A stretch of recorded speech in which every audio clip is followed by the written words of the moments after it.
Let's first talk about your own career. You've been in television for a long time. 175 years. A friendly smile, a kind heart, and a mean wit. With over 8 decades of work in the TV business, Betty White was the first lady of television. My husband used to say that I was a pioneer in silent television, which is practically true. She was the first woman to produce a sitcom in the United States. Please, I haven't seen it yet, and I'm a little bit apprehensive to see it with all these other people. Could we get all these other people to go home and just let me see it by myself?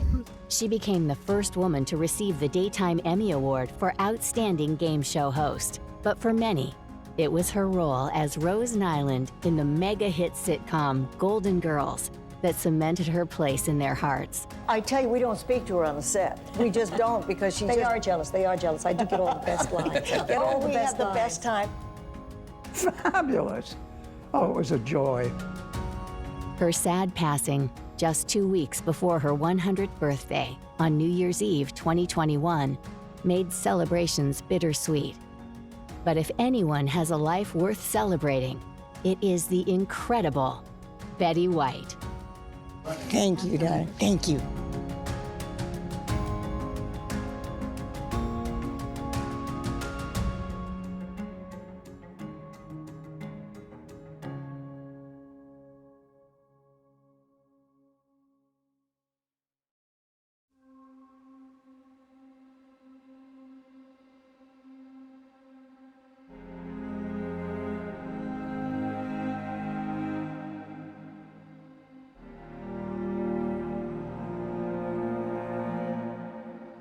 Betty Marion White was born in Oak Park, Illinois, on January 17, 1922.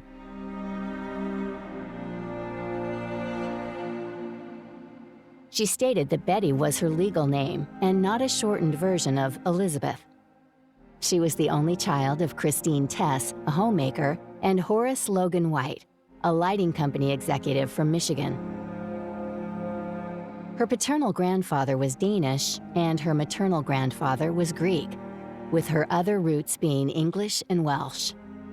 White's family moved to Alhambra, California in 1923 when she was a little over a year old, and later to Los Angeles during the Great Depression.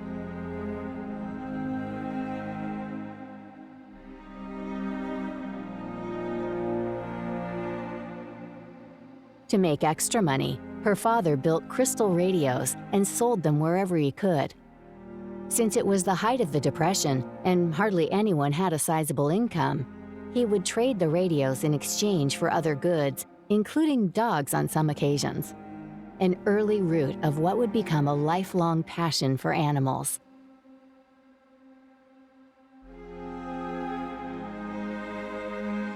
White attended Horace Mann Elementary School in Beverly Hills and Beverly Hills High School, graduating in 1939. Her interest in wildlife was sparked by family vacations to the Sierra Nevada. She initially aspired to a career as a forest ranger, but was unable to accomplish this because women were not allowed to serve as rangers at that time.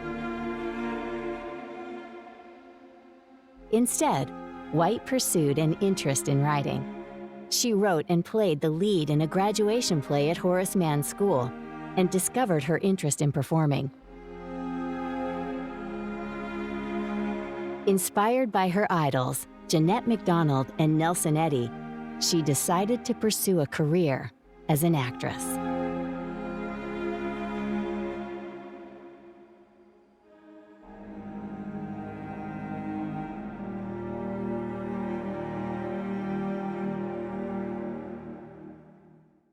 Let's first talk about your own career. You've been in television for a long time. 175 years. After the United States entered World War II in 1941, White volunteered for the American Women's Voluntary Services. Her assignment included driving a PX truck with military supplies to the Hollywood Hills. She also participated in events for troops before they were deployed overseas. Commenting on her wartime service, White said, "It was a strange time and out of balance with everything." After the war, White made the rounds to movie studios looking for work, but was turned down because she was not photogenic. She started to look for radio jobs where being photogenic did not matter. Her first radio jobs included reading commercials and playing bit parts, and sometimes even doing crowd noises. She made about $5 a show. She would do just about anything, like singing on a show for no pay. She appeared on shows such as Blondie, The Great Gildersleeve, and This Is Your FBI. She was then offered her own radio show called The Betty White Show. In 1949, she began appearing as a co-host with Al Jarvis on his daily live television variety show, Hollywood on Television, originally called Make Believe Ballroom. In 1952, White co-founded Bandy Productions with writer George Tibbles and John Fedderson, a producer. The trio created the television comedy Life with Elizabeth, with White portraying the title character. Betty, do you think there was a golden age of TV? Yes, I do in the beginning, because it was, again, I repeat, it was all new. It was different. It was everybody coming into your living room, not you going out to see them somewhere.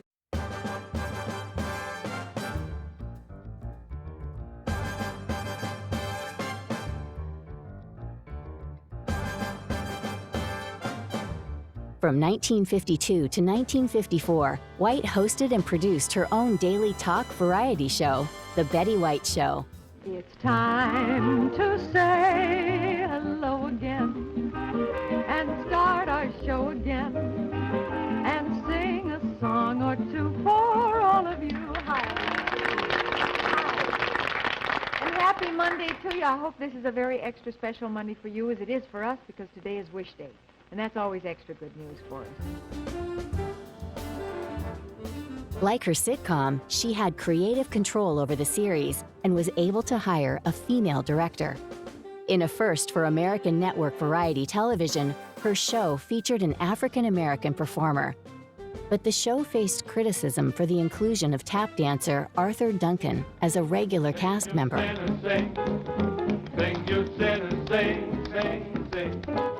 The criticism followed when NBC expanded the show nationally. Local Southern stations in the Jim Crow era threatened to boycott unless Duncan was removed from the series. In response, White said, "I'm sorry, live with it," and gave Duncan more airtime. Initially a rating success, the show repeatedly changed time slots and suffered lower viewership. By the end of the year, NBC quietly canceled the series.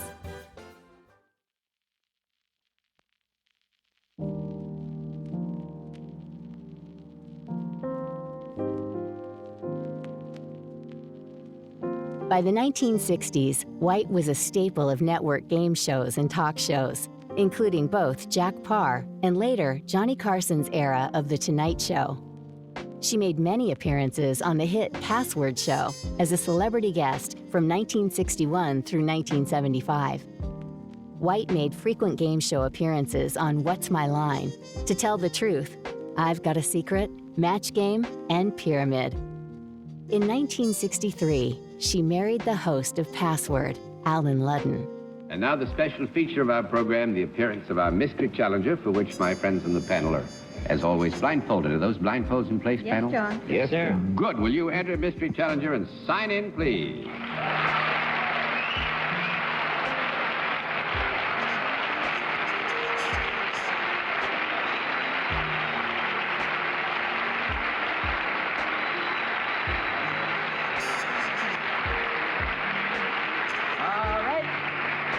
As you know, panel, in this case, one question at a time, in turn, moving clockwise, and we'll begin with Arlene Francis. Would one find your name in the theatrical section of the newspaper?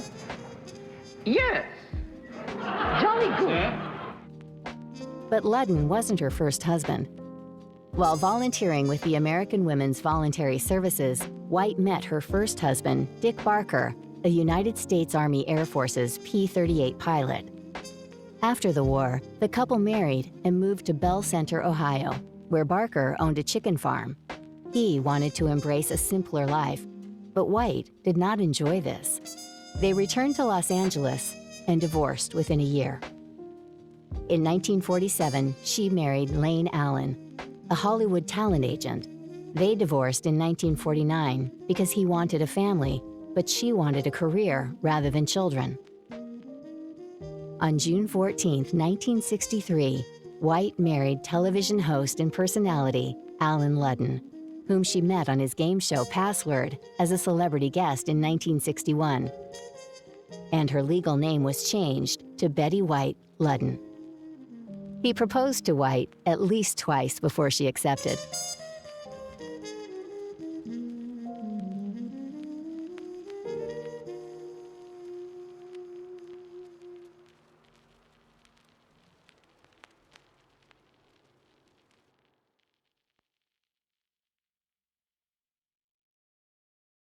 This is the lovely star of Hollywood and television, Alan Ludden's beautiful wife, Betty White.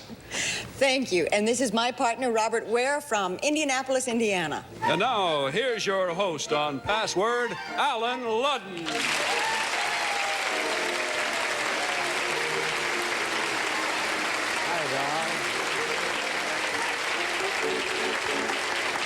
Well, good evening to you. It's nice to have you with us this Monday evening. Jack Parr, it's a pleasure to have you back. I'm very happy to be here, and congratulations. Thank you. Thank you.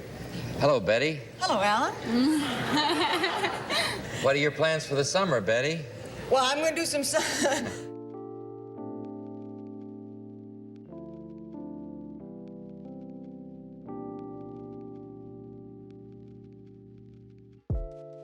While they had no children together, White was stepmother to Ludden's 3 children with Margaret McGloin Ludden, who died of cancer in 1961.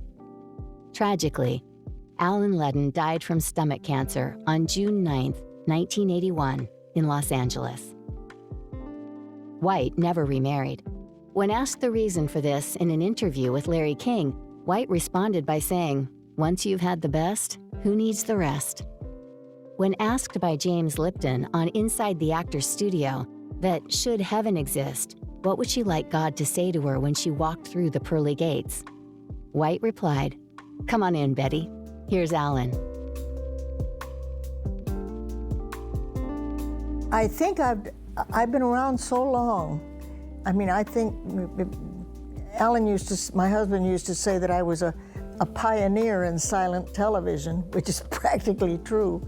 And I've been around for 58 years in the business, so if I haven't done everything I want to do now, it's my fault. But I just like to keep doing it. In 1983, White became the first woman to win a Daytime Emmy Award in the category of Outstanding Game Show Host for the NBC entry Just Men. Due to the amount of work she did on them, she was deemed the First Lady of game shows. From 1983 to 1984, White had a recurring role playing Ellen Harper Jackson on the series Mama's Family, along with future Golden Girls co-star Rue McClanahan. White had originated this character in a series of sketches on The Carol Burnett Show in the 1970s. In 1985, White scored her signature role and the biggest hit of her career as the St. Olaf, Minnesota native Rose Nyland on The Golden Girls. Thank you for being a friend. Travel down the road and back again. Your heart is true. You're a pal and a confidant. And if you threw a party, you invited everyone you knew. The series chronicled the lives of 4 widowed or divorced women in their golden years who shared a home in Miami. The Golden Girls, which also starred B. Arthur, Estelle Getty, and Rue McClanahan, was immensely successful and ran from 1985 through 1992. So I think that the network was amazed that when we went on the air and we hit the floor running, Cosby was the big show at that time. Our first show, we beat him. And it's been that way ever since. It's been a young people's show. A friend of mine who was an agent called and said, "What's this? I hear you're doing a new sitcom." I said, "No, I don't know what you're talking about." He said, "Oh, yes. Yes, it's all over town."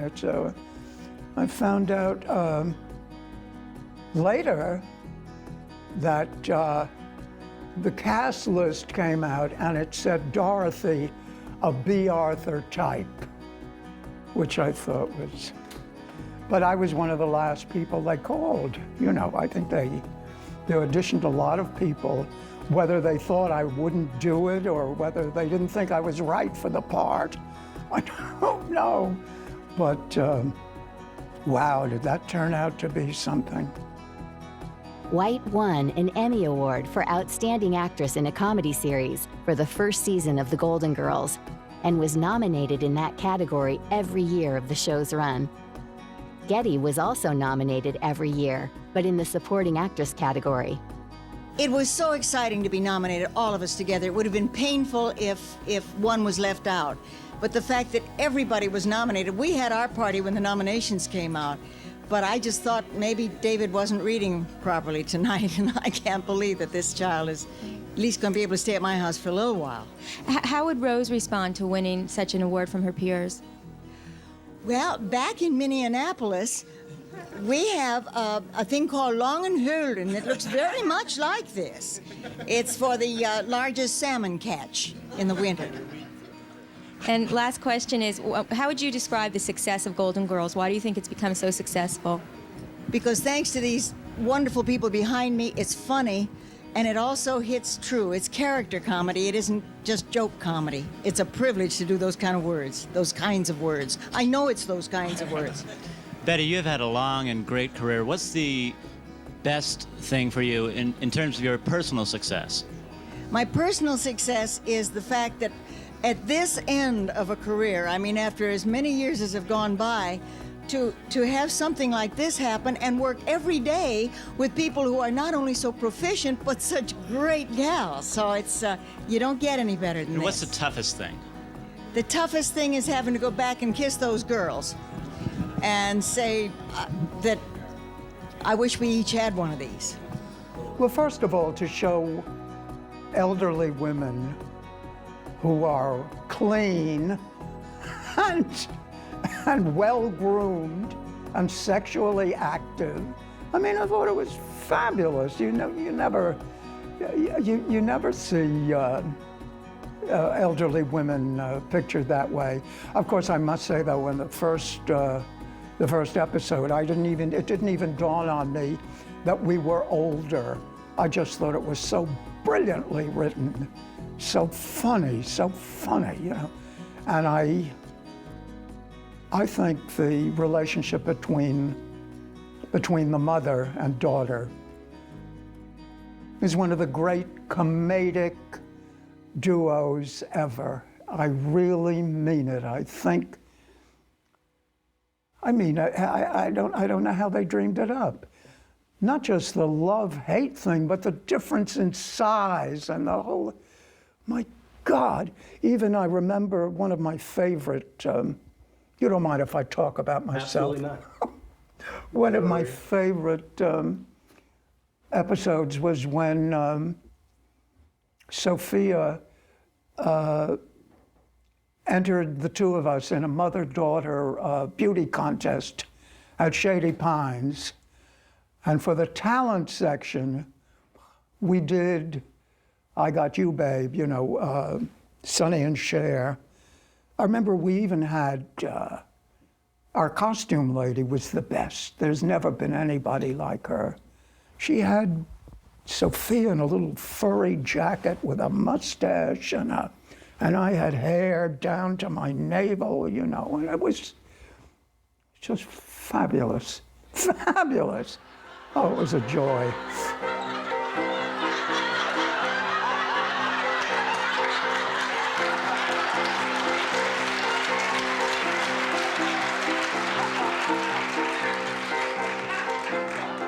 They say we're young and we don't know. We won't find out until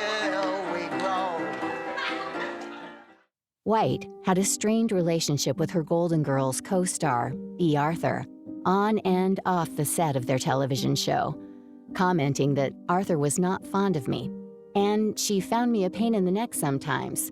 It was my positive attitude, and that made B mad sometimes. Sometimes if I was happy, she'd be furious. After Arthur's death in 2009, White said, "I knew it would hurt. I just didn't know it would hurt this much." People have been trying to start feuds between not just our show, I mean like Designing Women and all that, and saying but how can you do comedy if you don't enjoy each other? I don't understand that, and I don't think you can. But I think the tabloids and a lot of people love to play up that other stuff.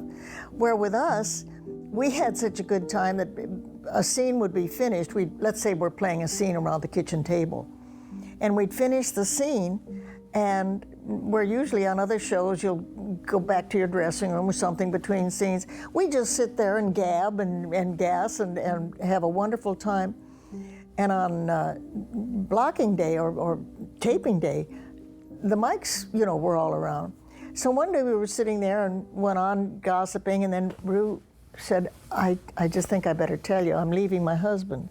And so we got talking rather seriously, and we looked up and there was a microphone, a live mic right over our heads. She said, oh my God, I haven't even told my mother that.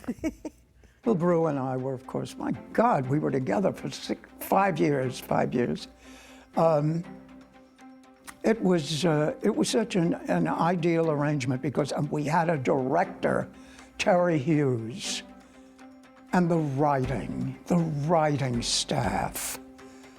I mean, it does begin with the written word, and it sure as hell did with Golden Girls. My God, I mean, everybody, everything, and it was like Maude in that. I wasn't aware of this. Apparently, in a lot of shows, you're given the script and you read the script. But we were able to say, wait a minute, I don't know, shouldn't Betty take that line? And then I would, or we would always discuss with the writers and the whole producers and everybody, and decide it was a joy. The nice part about the show, I think one of the things that makes it work is that all of us, no matter what's happening on the outside, the same young girls are inside, and Terry brings that out in us. This is exactly what happened during the Great Herring War.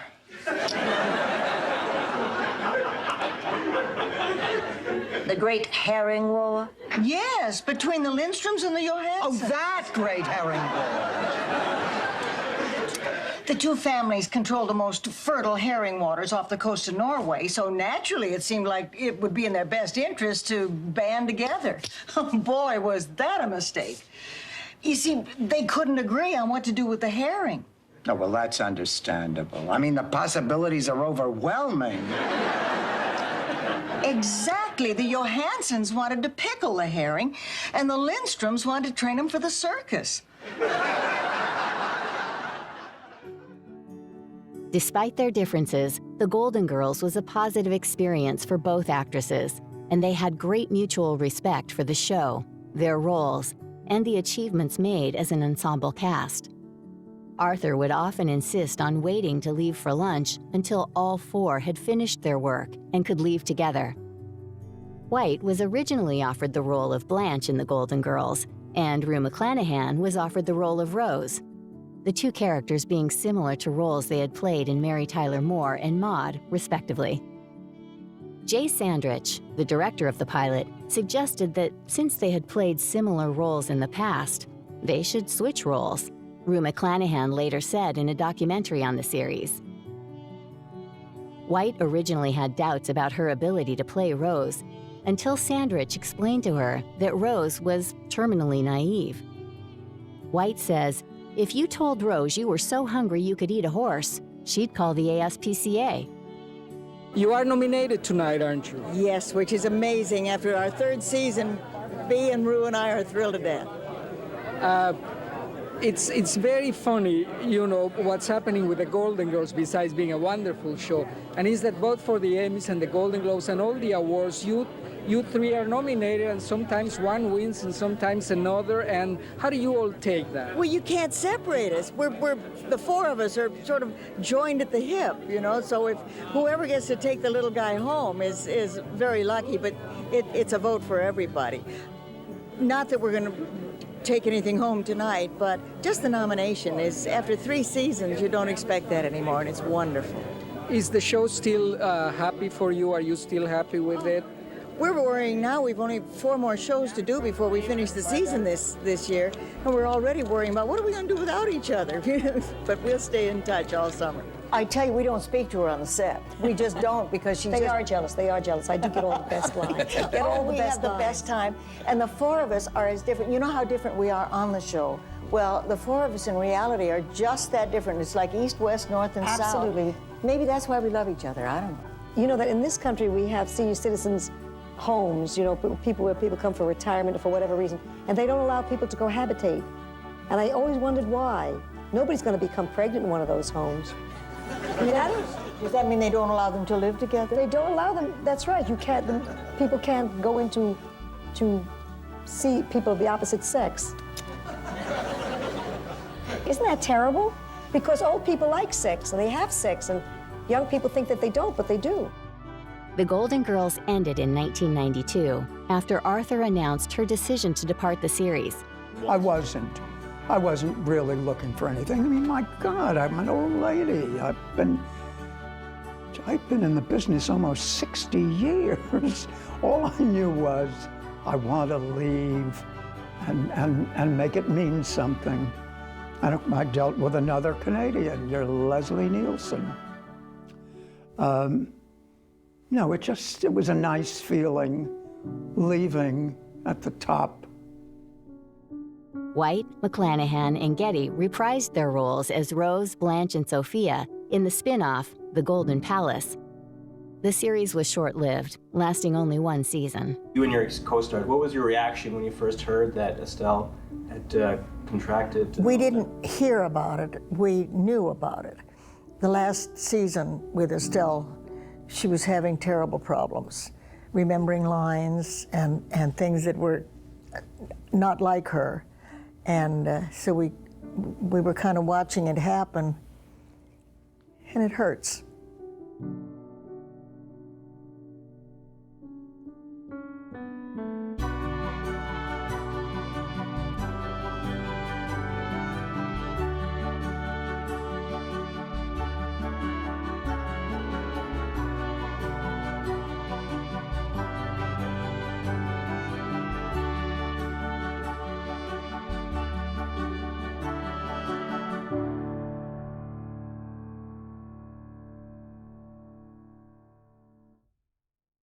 Who makes you laugh, Betty? Oh, Tim Conway. Good choice. He just cracks me up. John Biner, I thought, was wonderful today at the Dancers, Society of Dancers. Exactly. How important is comedy to you?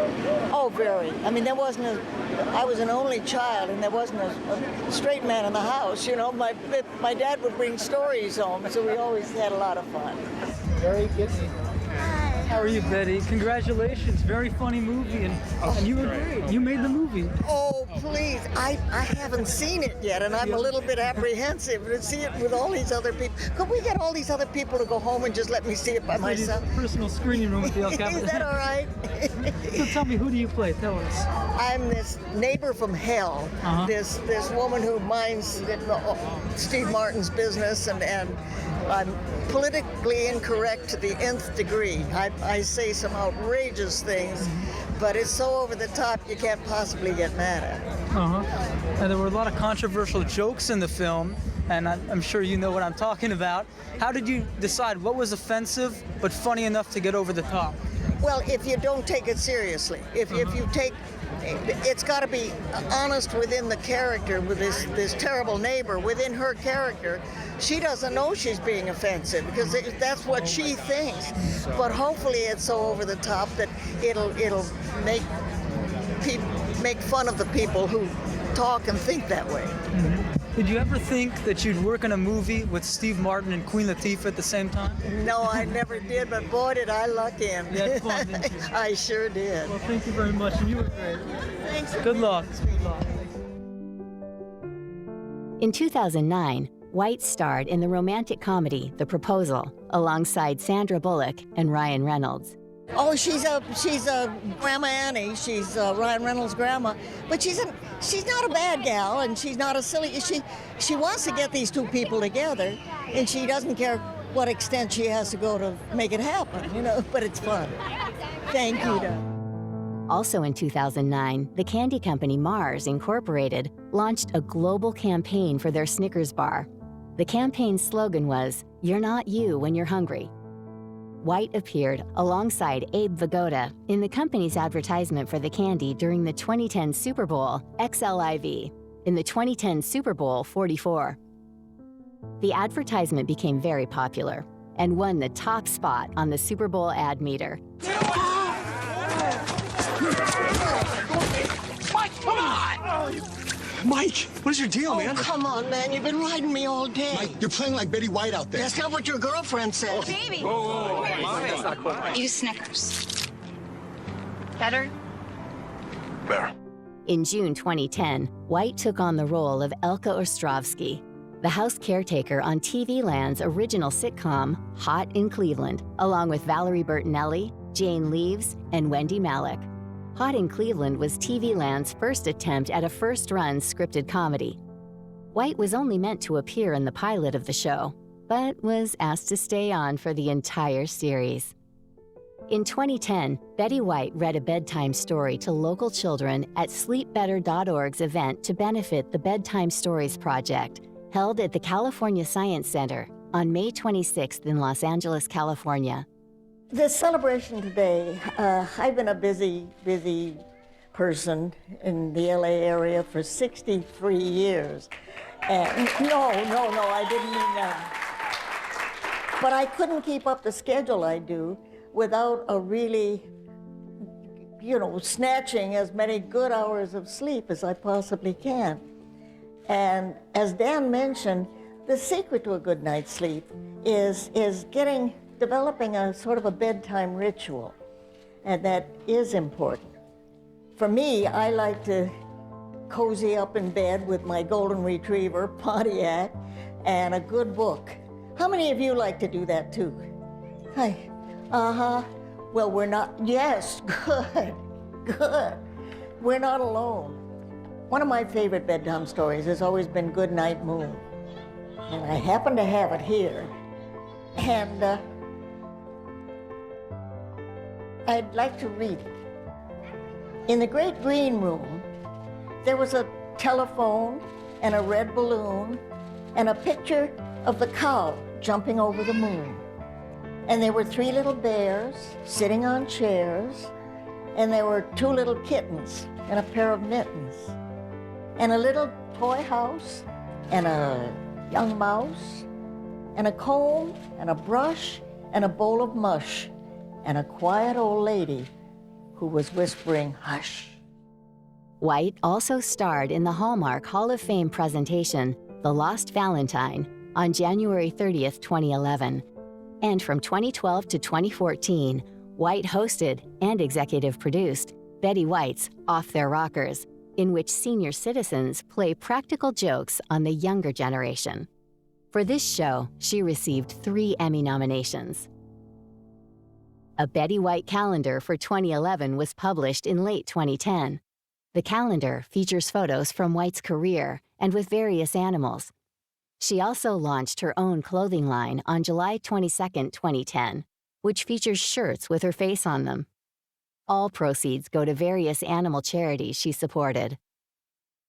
Hi, everyone. I'm Angela Manfredi in Los Angeles for the 25th Annual Genesis Awards, where the Humane Society honors celebrities for their work on behalf of animals.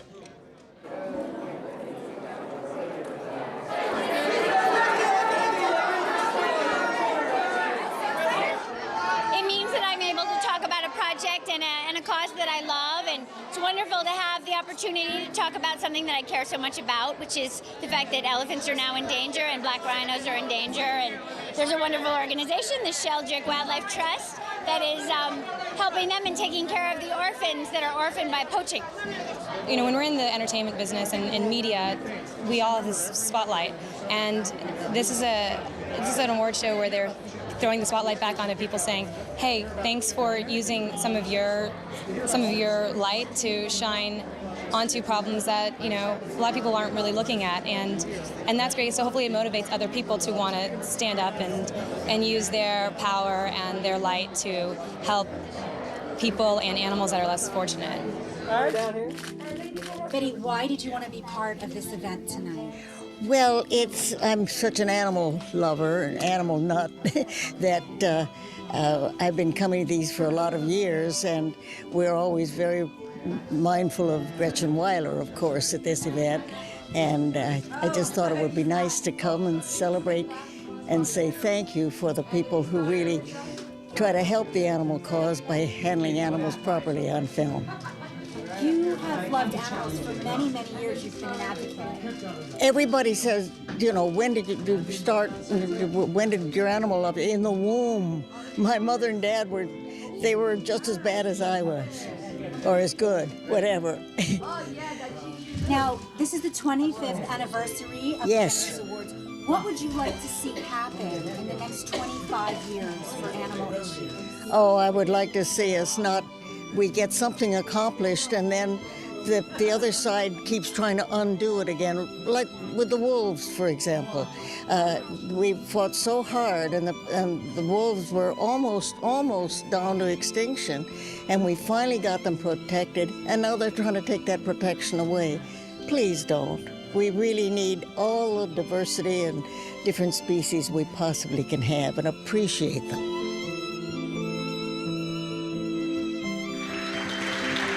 I am not going to be fit to live with for the next years. If you don't live through this one, only once in your lifetime, and I'm kind of excited. Who are you most starstruck when you see?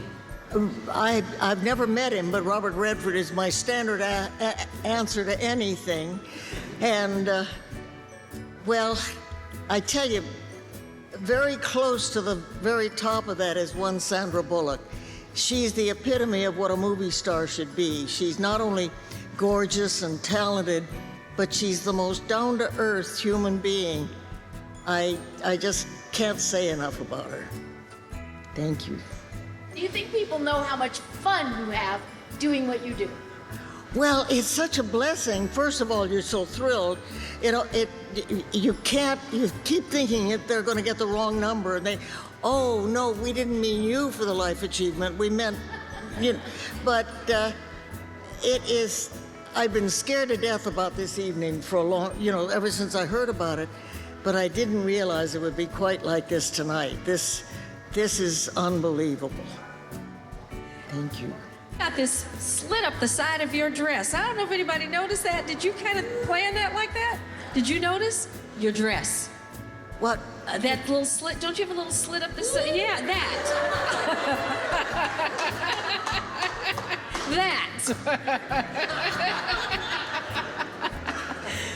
When you gotta use everything you possibly can.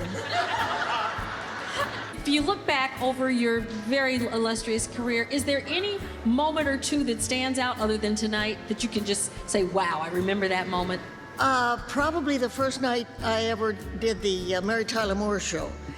Mary and her then husband, Grant Tinker, and my Alan Ludden and I were close friends, and we had sweated out the show the whole time, went to all the shows and stuff. And when they asked me to do one of them, I was thrilled.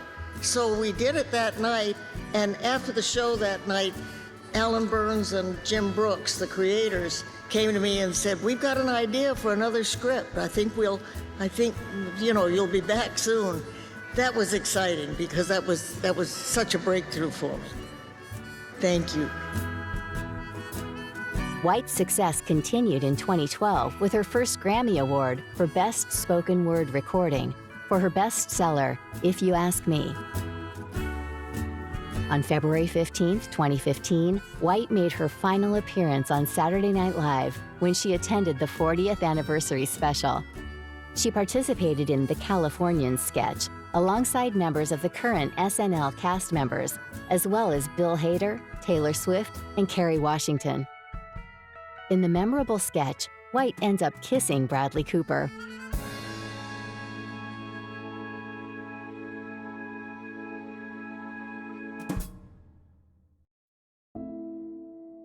In December 2021, before White's death, it was announced that a new documentary-style movie about her, Betty White: A Celebration, would be released in U.S. theaters on her 100th birthday, January 17, 2022.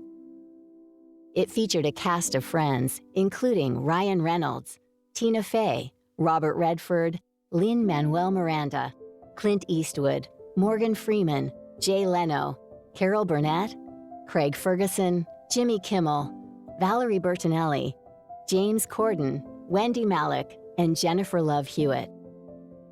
In addition to the planned documentary, People magazine featured her as the cover story of its January 10, 2022 newsstand publication, and a separate commemorative edition to celebrate the anticipated milestone, which were released days before her death. On December 31st, 2021, White died at the age of 99, 17 days before her 100th birthday, at her home in the Brentwood neighborhood of Los Angeles, from a stroke she had on Christmas Day. White's remains were cremated and given to Glenn Kaplan, who was entrusted with carrying out her advanced healthcare directive. Her death was met with sympathy and statements from many people and organizations. President Joe Biden released a statement upon her death, describing her as a lovely lady and a cultural icon who will be sorely missed. Barack and Michelle Obama also expressed sympathy on social media. The United States Army released a statement, as White had volunteered with the American Women's Voluntary Services during World War II. Additionally, the Martin Luther King Jr. Center tweeted their condolences and praised White for her early support of racial equality. There were additional tributes from numerous media organizations, celebrities, political commentators, sports teams, musicians, and other public figures. White's star on the Hollywood Walk of Fame was flooded with flowers and tributes within hours of the announcement of her death. Her contribution to the entertainment industry cannot be overstated. Her genuine warmness and humor will be sorely missed.